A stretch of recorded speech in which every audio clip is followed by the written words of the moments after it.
I'm currently en route to the Heritage Guitar Plant, which was the original Gibson plant on Parsons Street in Kalamazoo, Michigan. And I'm just a few minutes away from arriving, and I can hardly wait to get to tour and talk to the folks building these incredible guitars. So I'll be checking back soon.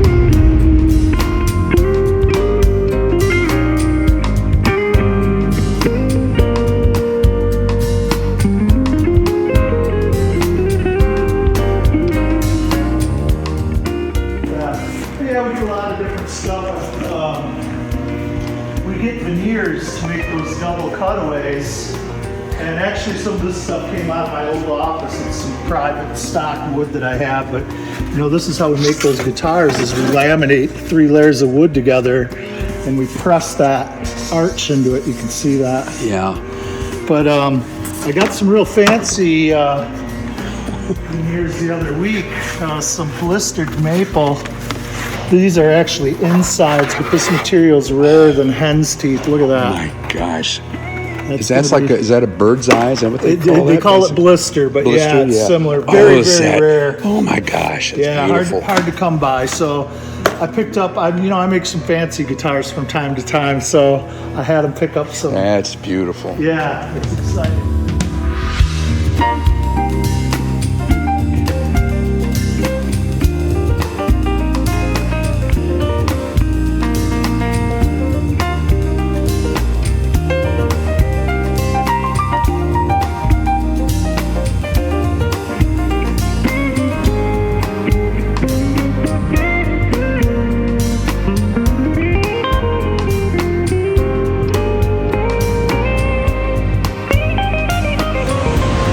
At the end of the day, we just have crazy amounts of dust everywhere.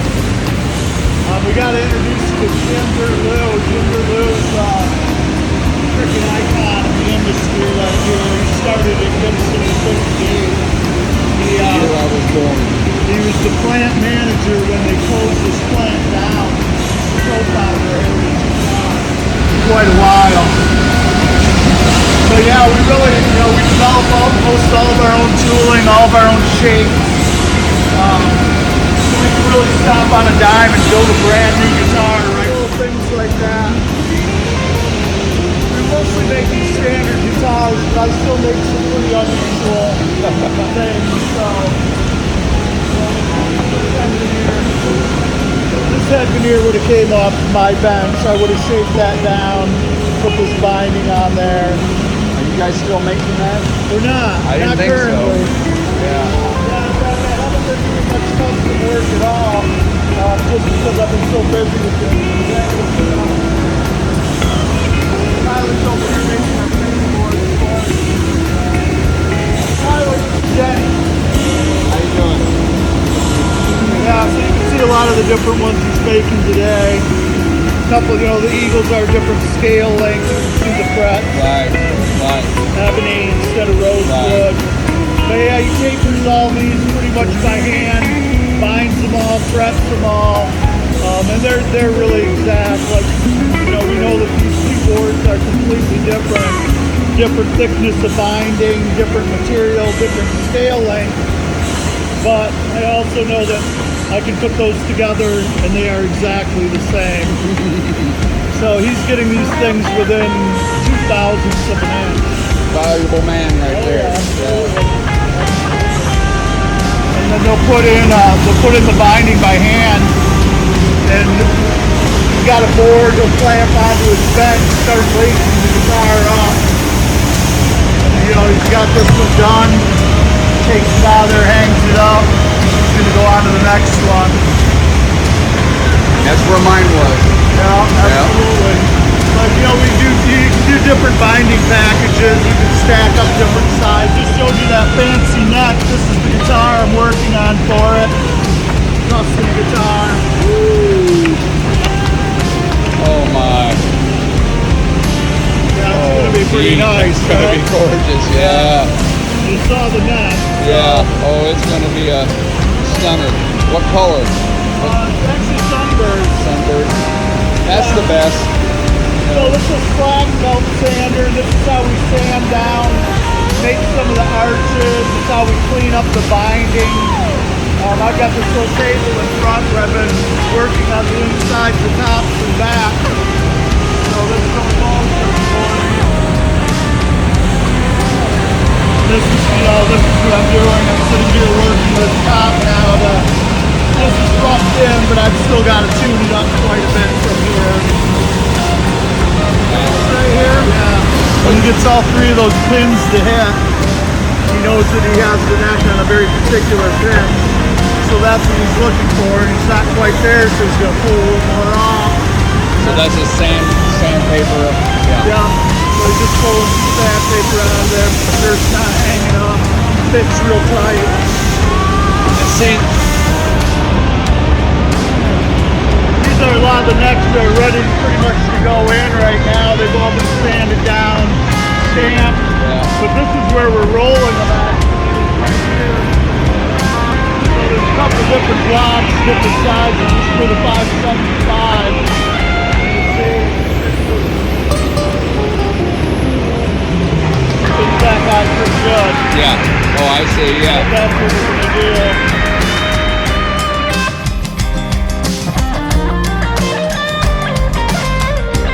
So yeah, this is what I'm doing. I'm spreading the rims out to the edge of the collar here, and I've got some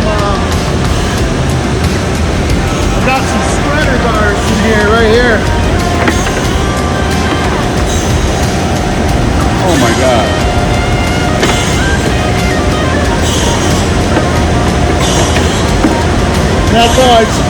That's how I got it stretched out end to end like that. I see. Yeah. And I'm able to pull it right out. If I glue the top and the back together at the same time, instead of just gluing the top, coming back and putting on the back. Because I'm trying to make some guitars here.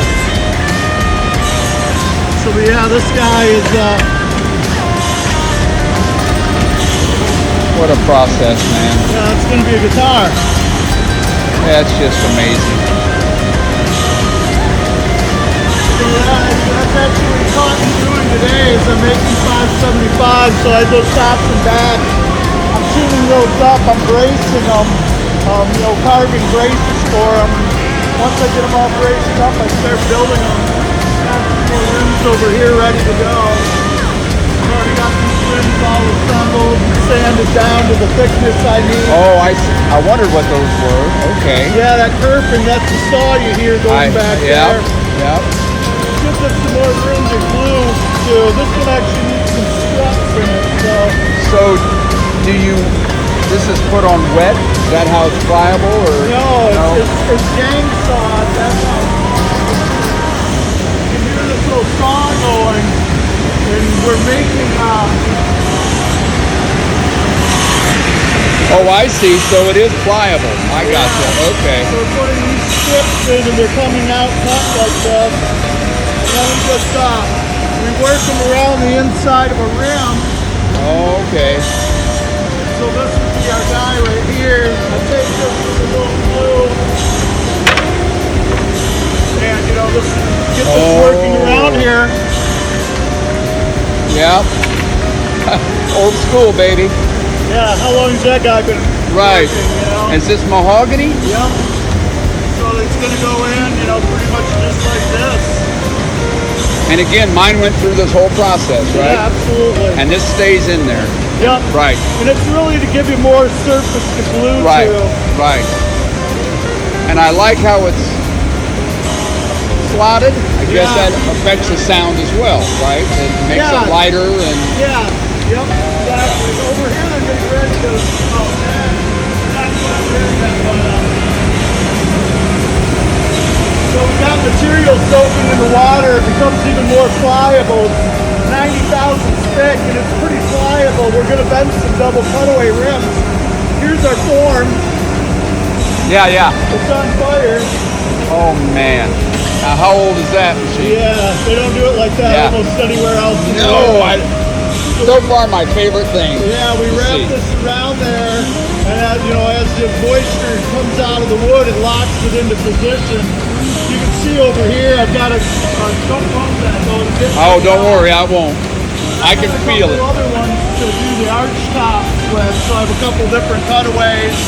That'll be the outside of my arch top. So yeah, we put on some different forms.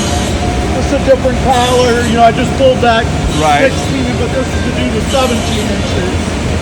So that's my collar and everything if I'm doing a bigger guitar. So start to finish, an eagle, how long? Oh, it takes me a minute. The Eagle's the toughest build, and I handle most of it, you know. So it takes me a minute. Like I said, I try to build these in groups. So I'm usually going to build 10 575s at a time. A lot of times I'll build 6 or 7 Eagles at a time. And they generally take me about 2 weeks to get those groups of guitars all the way through. So I'm pretty close with these guys. I'll be able to clean those up, get some neck pockets in them. Those will be off to binding by tomorrow. Wow, wow. If I don't waste all your time here. No,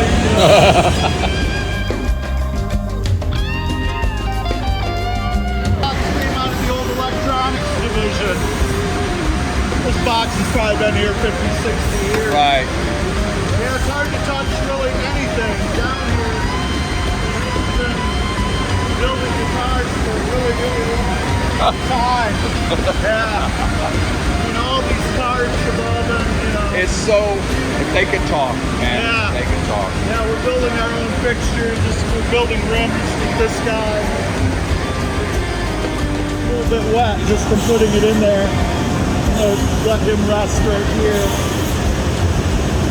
But yeah, we're different things. They're putting the braces in your 535s right here. So this is what's in the middle of it? Yep, and then we're going to mill that down, and it's going to match up with the center block. We don't really seem to have any grips. Yeah. Oh, okay, so that's the center block. That's what's in mine. And Okay. that block is now going to continue all the way from top to back. I see. Due Yeah. to that path. I see. Oh, that helps me understand how that works. Yep. Yeah. Great. Yeah, we're milling a lot of our own rim stock. We're just, you know, this is all going to be some rims for 575.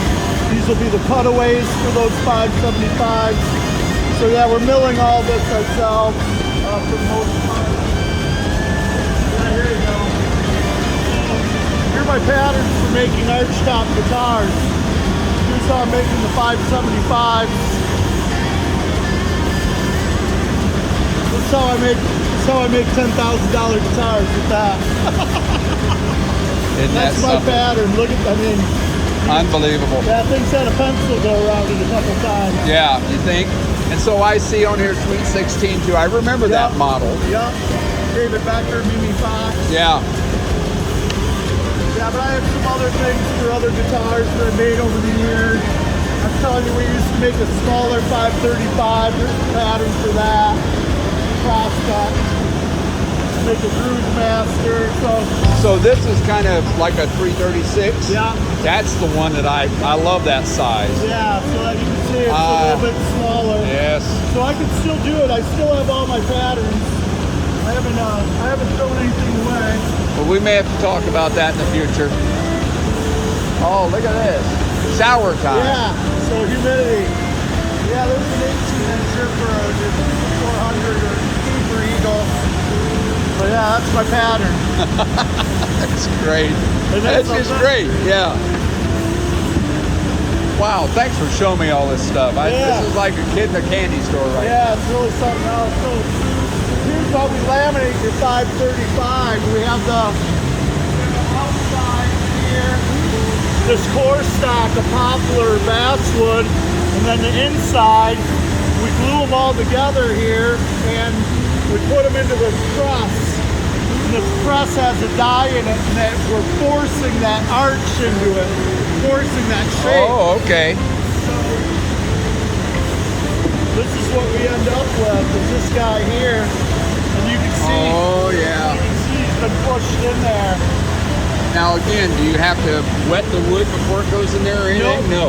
The core stock is kind of soft, and we apply glue to it, so it makes it even softer yet. I It see. gives us a little crushability. That's amazing. And then, you know, it's telling me about, so this is good, these are going to be 535s, obviously. But I got the set of that blister down here for myself. Woo, look at that. Yeah, this is Pete. Do not touch Yeah, this. right. So, Oh, Pete, wow. Wow, is pretty amazing. that is stunning. I see why they call it blister. It does look like it's three-dimensional. yeah. So yeah, I'm always poking around, and, you know, I see everything, so I get to pull from everything. So when I see really nice pieces of wood, I usually set them aside. When I see real nice snaps, I put them aside. The 535s, and this is really what we're doing. We got a cutter in here and a pin that's going to follow that pattern. Now, most people have computer things doing that, don't they? Exactly. Yeah. Almost everybody be CNC. Yeah. This baby's made a lot of guitars. It's over on router. Wow. Yeah. Yep, still working. See, there is so much to be said for the way you're doing this. Yeah, it's really I don't know different. if players realize it. I don't think they No, do. that's why I thought you'd find it really unique. You know, the fact that we do so much hands-on allows me to do stuff like this, because I've been doing this always. You want a guitar? Tell me what you want. So a lot of these guys, we have them stick to the knitting. All the special stuff really comes off my bench, you know, because I can, you know, it's not a. Sorry. Yeah, no, but I can make this thing thicker, I can make it thinner, I can make the neck bigger, different inlays, you know. But, you know, try not to confuse the other people with stuff like that. Single neck pickup. Have you ever done one of those? Oh, yeah. That's- Lots. That's what Yeah, I'd that love guy to there- talk to you about that. That guy there's going to have a floating pickup that's just attached to the pit guard. And it's Yeah. going to be floating. In fact, I might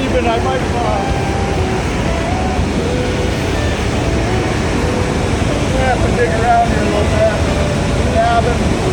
This is a prototype for my pick guard that I'm going to make for that. I'm going to make it out of ebony, obviously, but this is a pattern that I made for this guitar. So, it'll be out there like that. Floating pickup will be right about here, poke it Yeah. out. I've got some little thumb wheels that are going to control the volume and the tone. They'll just barely stick out of there like that. You'll be able to come by and just Yep. roll them. Yep. So is it going to be your pickup, or are you using a Ken Armstrong? I'm going to use Yep. Ken Armstrong, yeah, thin Jim. I had a Hofner Jazzica that had the floating Ken Armstrong. Yeah. It was nice. I still like them in first I lane do for too. me, you know. Yeah, But That's the look, though. what I ought to maybe in the future talk to you about is maybe a little thinner single pickup, single cut like that. I would love that. This is one of the oldest machines, so, you know, most of our tops are actually two pieces of wood that have been glued together, whether it's book matched or flitch matched, and that's actually where we're doing it. So I'd be on the other side of this machine, but glue up two boards together, you slide it together in here, and then you hit the button, you spin it around, and glue up another one. So it's really just a giant clamp carrier, but this is from the retooling that Lloyd Moore did in the 20s, and we're still using it today. You can see when we squeeze the wood, it drips out. Back in the old shop, I had a drip out pile that was like that big, and you'd look at it and you go, Keith Richards, it could have been Elvis's guitar. That drip of wood could have come from. And you've got it, right? You kept it? Yeah. But this it used to be twice as big. We had two more wheels on here, so we could do twice as many. But yeah, just to think that this thing's still operating for us almost 100 years later. Gosh, it's so cool. Pete, I'm just telling you, people need to know this. Oh, type of yeah. thing.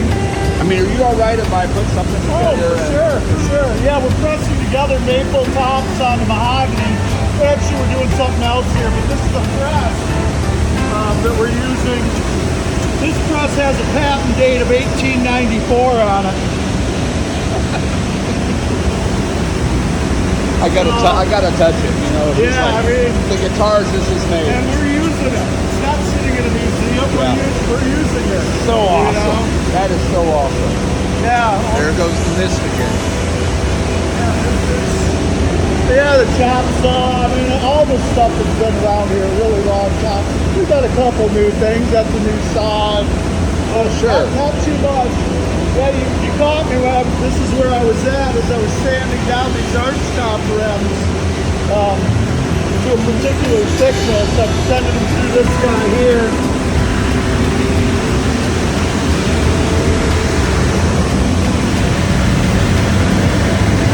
So that's how I capture them. And I'll send it through the sander on each side. You know, I'm looking for a certain thickness for them. So that's what you caught me doing, was just finishing up some arch top rims. So did you go to a luthier school? What made you want to do this? I was a teenage boy, you know, with guitar, and I figured out how the truss rod worked a lot faster than most of my friends. So they're like, "Can you fix my guitar for me?" I'm like, "Yeah, let me see it," you know. So I figured out how to set them up and intonate them, you know, at a pretty young age. Then I started meeting some people. This was, you know, way before the internet. So I met some people in a neighboring town about 30 miles away that knew a lot about vintage guitars, and he was a repairman for a store. So we started doing lots of dinners and stuff together. And when I finally started going out a little more on my own, I always had him to fall back on. I could always kind of go, "Hey, I'm in a little over my head. Can you help me out?" You know. So, but it allowed me to take on bigger things, bigger projects, and you know, got me going a lot quicker. I'm honored to know you, buddy. Yeah.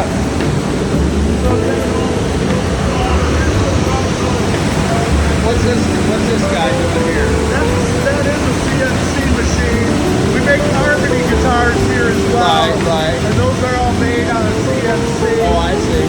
Okay. All right. They're sanding down 1,000 grit, getting rid of some of that orange steel. We're doing clear coats. Here's a couple big eagles right here, natural even. Let's see what we got.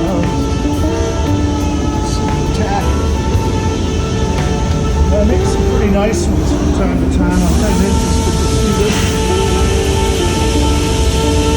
Oh, jeez. Oh my gosh.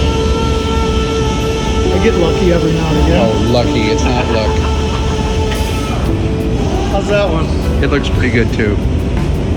You're not going to make an ugly one, I know you. Oh, that. Oh my goodness. Yeah. That player side looks good. Look at the wing block on the headstock. Oh, I see it.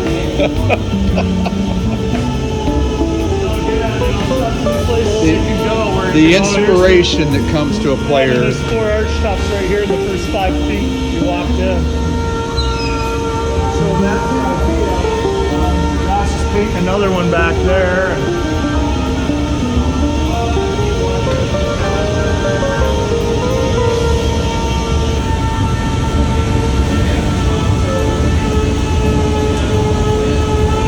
That's a real art right there. Yeah. Right?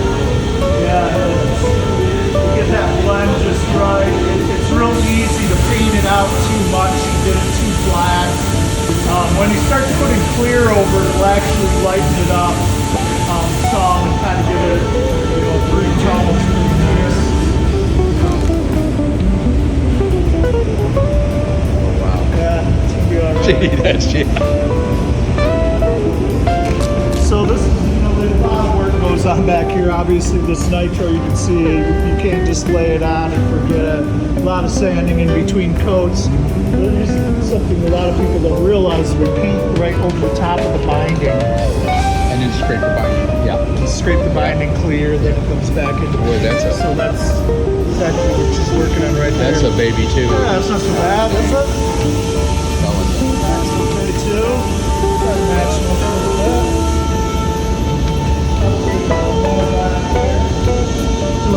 trap always. Aye.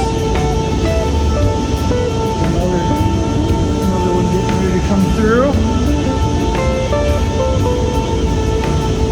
Not so bad. Unbelievable.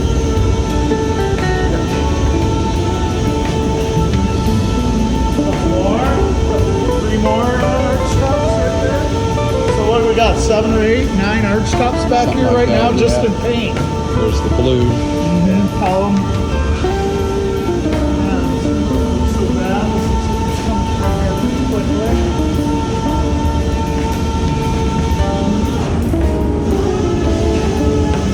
Oh, Almond sunburst, a little bit different.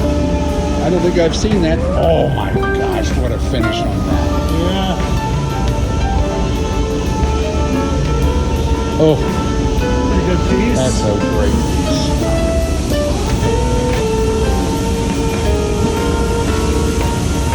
I'm having a big time. I gotta tell you, I'm having fun.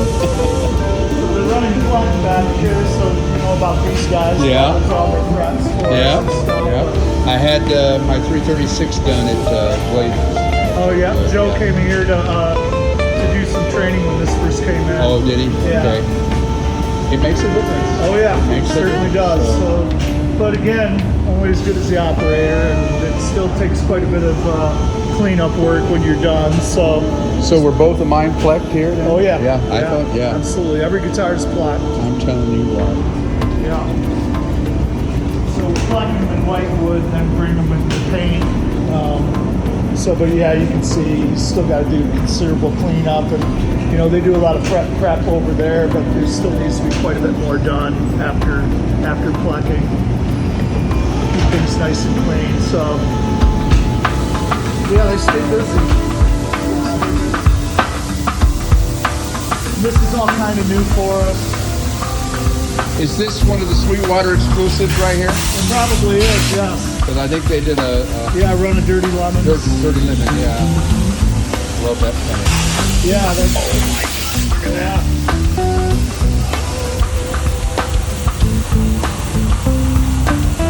Dude, this is an addiction. It's an addiction. So usually they do a lot of the buffing and sanding to finish. A couple different wheels, a couple different compounds. The walls are all treated so that compound, compound makes a hell of a mess. As you can see, Monday morning there it is like this. We're coming in straight for all that compound out of it. Straight through, mostly. It's done everything. Oh yeah. Yeah. Pretty much almost every day. Yeah, so it's just sanding, really with all these, putting them up, but we can't go through that active due to the summer. So, we're a couple active about 10 mil that go with it down. So it's just a real fine color active protector.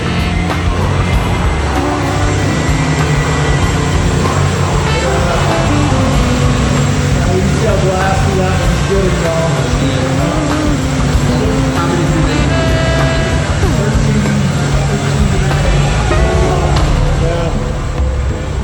13. Color.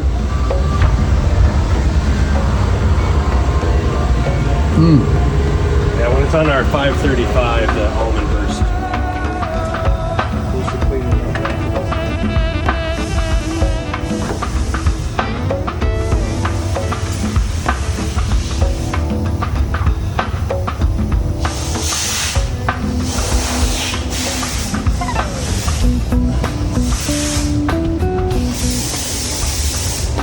Yeah, a lot of these have some issues with them here that they just need further attention, so they're getting kind of dusty waiting for us to get to them. Yeah. We're trying to get the clean ones on first. My, look at this side of this red. Yeah. Yeah, it's nice and nice up there. So yeah, Sam's So- actually looking at them, cleaning them up right here before they get all the way to the other key. Shell Pink Harmony with a big stick. Yeah. It's cool. So Pretty good spot, and not